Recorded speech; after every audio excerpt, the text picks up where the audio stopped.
simples de resolver. Não, pela questão é mais objetiva, nesse sentido, não quero desrespeitar a pergunta. A Advocacia Geral da União já é uma realidade nas universidades.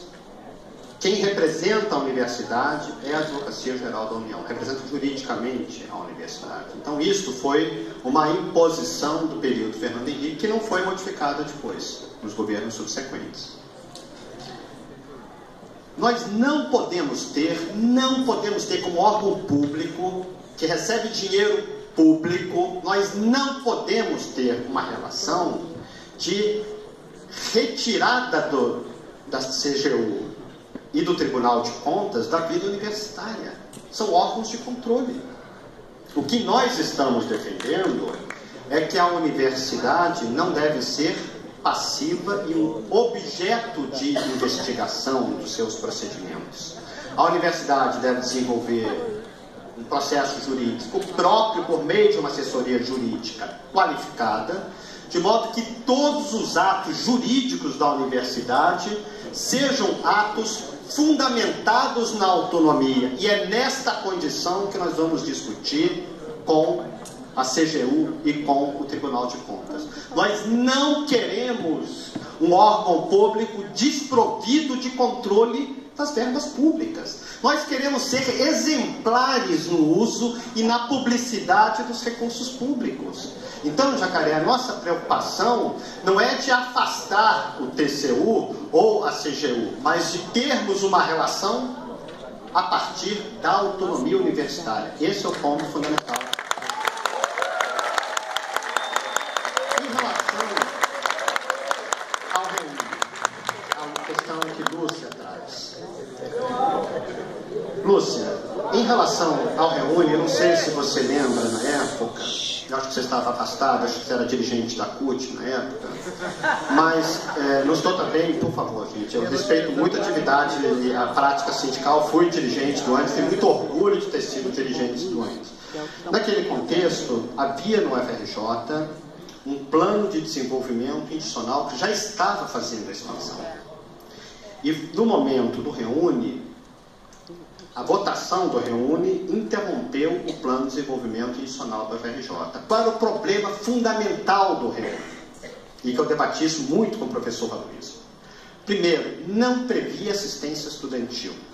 A verba de Pinais era obviamente incompatível com uma expansão. E segundo, não havia política de Estado em relação à manutenção do reúne. O que nós estávamos chamando a atenção naquele momento? Que a partir de 2012 nós estaríamos vivendo o que estamos vivendo hoje.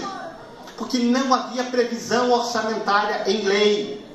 É um projeto de governo e não era um plano de Estado. Nós estávamos defendendo que a expansão se constituísse como política de Estado, de modo que houvesse uma estabilidade e uma garantia de que a expansão dar-se-ia por meio de uma infraestrutura de investimento, de custeio e de realização de concursos que pudesse assegurar o futuro dessa expansão.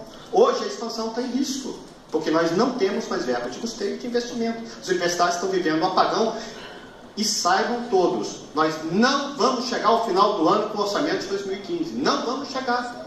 As universidades de Minas, de Federal de Minas, de Federal de São Paulo já avaliam que em 3 meses, 2 meses e meio, 3 meses já não terão condição de estar aberta funcionando, porque não tem recursos, não tem como pagar.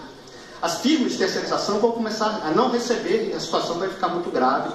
Daí a nossa crítica a uma posição de perda de autoridade acadêmica da universidade. A universidade tinha todas as condições de fazer uma pactuação do reúne de modo a exigir segurança jurídica da expansão.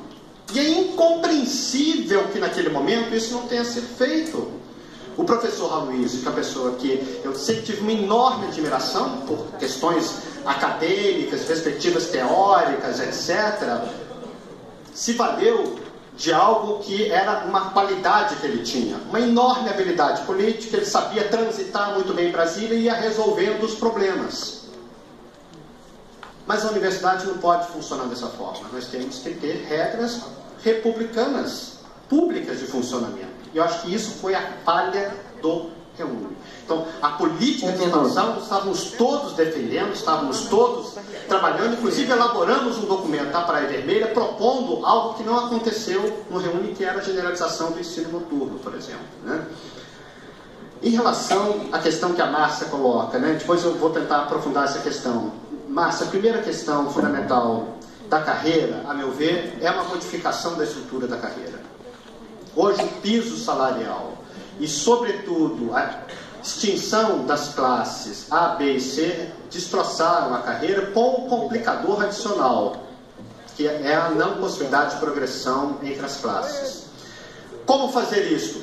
Seria demagogia afirmar, como tem circulado pela outra chapa, inclusive em alguns momentos, de que vamos fazer a progressão. Nós não temos meios jurídicos e legais de fazer promoção entre classes hoje. Então, o que nós temos que fazer? Vamos prometer isso? Não. Nós estaremos juntos com a FASUBRA, com as outras reitorias, trabalhando na perspectiva de que o Congresso Nacional altere isso. Temos que fazer MPOD, MEC e Parlamento para que haja uma mudança estrutural da carreira.